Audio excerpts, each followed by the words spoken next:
Okay, let's dive right into this. Welcome to The Explainer. Today, we're going on a really definitive, almost cinematic journey into the absolute deepest layers of our biology.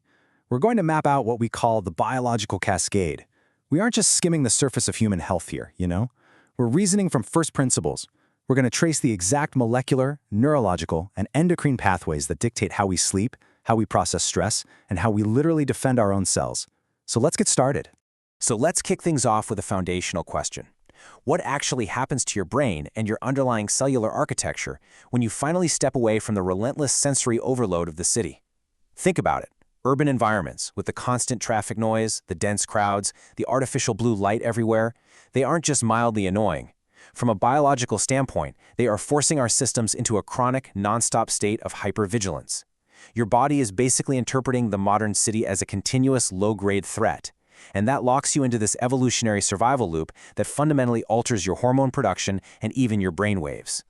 Section 1. The Autonomic Stress Crisis. To figure out how we break out of the survival loop, we really have to look at the two primary axes of our endocrine stress system. When you look at the urban biological state, the sympathetic adrenal medullary axis, or the SAM axis, is chronically turned on, just flooding your bloodstream with adrenaline. At the exact same time, your HPA axis is pumping out cortisol. If you hook someone up to an electrocardiogram, you'd see this as a high LF to HF ratio, which basically means pure sympathetic fight-or-flight dominance. But when you step into a forest, a practice the Japanese call Shinrin-yoku, your biology radically shifts. We suddenly see parasympathetic dominance. You get this incredibly high-frequency heart rate variability. And that is the exact physiological signature of the rest and digest state, right alongside rapidly plummeting cortisol levels. Section 2. Inhaling the Forest Pharmacy. So, how does a simple walk in the woods trigger such a massive systemic override? Well, the secret actually lies in a class of molecules called phytoncides. The term was coined back in 1928, and phytoncides are antimicrobial, volatile organic compounds. Specifically, we're talking about monoterpenes like alpha-pene and 3-carene. Now, trees like Japanese cedar, cypress, and pines, they don't emit these for our benefit, right? They emit them to defend themselves against insects, fungi, and pathogenic bacteria. But when we walk into a forest, that pleasant piney scent you smell, that is actually a massive cloud of active, airborne biochemical agents entering your lungs. Let's move to the next step and see how this builds, because mapping the biological cascade of a single breath is wild. It reveals this incredibly rapid sequence of events. First, you inhale these monoterpenes. Second, because they're lipophilic, they absorb incredibly fast across your lung tissue right into your bloodstream. Third, they travel up the olfactory bulb, giving them direct access to your central nervous system. And fourth, this is where the magic happens, they act as positive allosteric modulators on your GABA-A receptors. They are naturally decreasing your overall neuronal excitability, literally using the exact same pathways as anti-anxiety medications. And guys, this is not a subtle, barely there shift. Rigorous blood tests have shown a 6-fold increase in the circulating levels of pinene in the human bloodstream after just 1 hour of walking in the woods. 6 times. You are actively metabolizing the forest's own immune system into your body. Section 3. GABA, alpha waves, and sleep. This systemic absorption leads us directly into the neurological impact these compounds have on our sleep architecture. GABA is your brain's primary calming neurotransmitter. By enhancing the inhibitory responses of those GABA-A receptors, phytoncides are physically altering your electrophysiology. This modulation generates thalamic alpha waves, that's at 8 to 12 Hz frequency that signifies relaxed, alert wakefulness. But it goes deeper than that. GABAergic thalamic neurons also generate sleep spindles. These are 11 to 16 Hz bursts that are absolutely crucial for memory consolidation during stage 2 sleep. And surprisingly enough, healthy GABA circuits are exactly what synchronize gamma oscillations, which is what allows for sharp, focused attention without the anxiety. So the crucial point here is how this GABAergic modulation completely stabilizes your entire sleep architecture.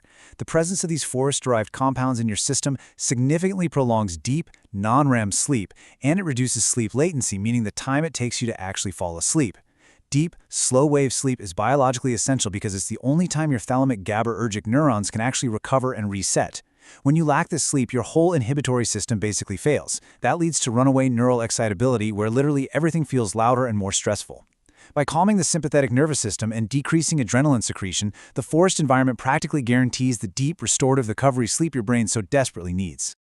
Section 4. Regulating the HPA axis. Now, what's really interesting about this data is what happens when we move from the brain's electrical rhythms to the body's physiological metrics. The sheer scale of the shift is staggering. In landmark Japanese field experiments, and we're talking about 280 subjects across 24 different forests, brief exposure caused the high frequency, or HF component, of their heart rate variability to skyrocket by 102%. A 102% increase that perfectly maps to vagal nerve rest and digest activity. On the flip side, the LF to HF ratio, which measures that sympathetic fight-or-flight stress, plummeted by over 19%. What we're looking at is a rapid, massive, systemic activation of your body's built-in recovery mode. And the endocrine response mirrors this cardiovascular relaxation perfectly.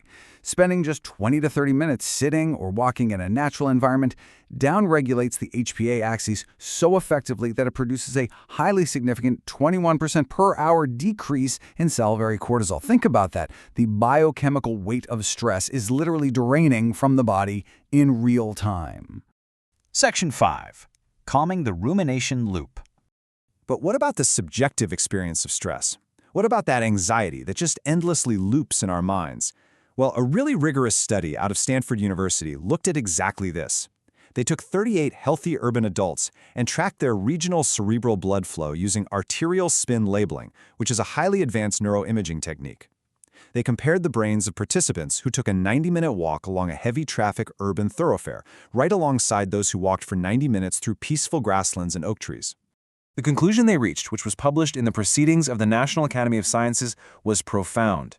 They found that a brief nature experience decreases both self-reported rumination and actual measurable neural activity in the subgenual prefrontal cortex, or the SGPFC. The urban walkers, they showed absolutely zero reduction in rumination or brain perfusion. None at all. To really understand why this matters, you have to know that the SGPFC is this neural hub that's critical for self-focused behavioral withdrawal, sadness, and rumination. You know, that prolonged maladaptive focus on negative emotions that we all get stuck in sometimes. In individuals suffering from major depressive disorder, this specific region shows hyperconnectivity with the brain's default mode network. What this imaging proves is that nature immersion physically halts this hyperconnectivity. It unplugs the rumination loop. It's providing profound emotional resilience not just by distracting us, but by literally deactivating the specific neural circuitry of distress. Section 6. Immunity and biological resilience. Let's tie all of these mechanisms together, the endocrine shifts, the nervous system regulation, the neurological calming, into one unified framework of longevity, our immune system. Studies led by Dr. King Lee at the Nippon Medical School in Tokyo revealed a truly staggering statistic. After a standard 2-day stay in a forest environment, the activity and the total number of natural killer, or NK cells, in the human body increases by an average of 50%. And here's the craziest part. This elevated immune vigilance lasts for up to a month after returning to the city. NK cells are the white blood cells that act as your body's frontline defense against viral infections and tumor formation. And this massive 50% boost is driven by a beautiful dual mechanism. First, we are quite literally commandeering the tree's immune system. Those inhaled phytoncides directly increase the intracellular expression of anti-cancer proteins like perforin and granulosin right inside our own NK cells. Second, by lowering our cortisol and adrenaline, we remove the heavy immunosuppressive weight of chronic stress. Because cortisol dramatically suppresses NK cell activity, when the forest downregulates your HPA axis, it is simultaneously taking the brakes off your immune system. Which brings us to a final, really provocative thought I want to leave you with. When we step back and look at this overwhelming biological cascade, from the allosteric modulation of our GABA receptors to the suppression of the subgenual prefrontal cortex, all the way down to the systemic activation of our natural killer cells, we really have to ask ourselves, is spending time in nature truly just a modern luxury?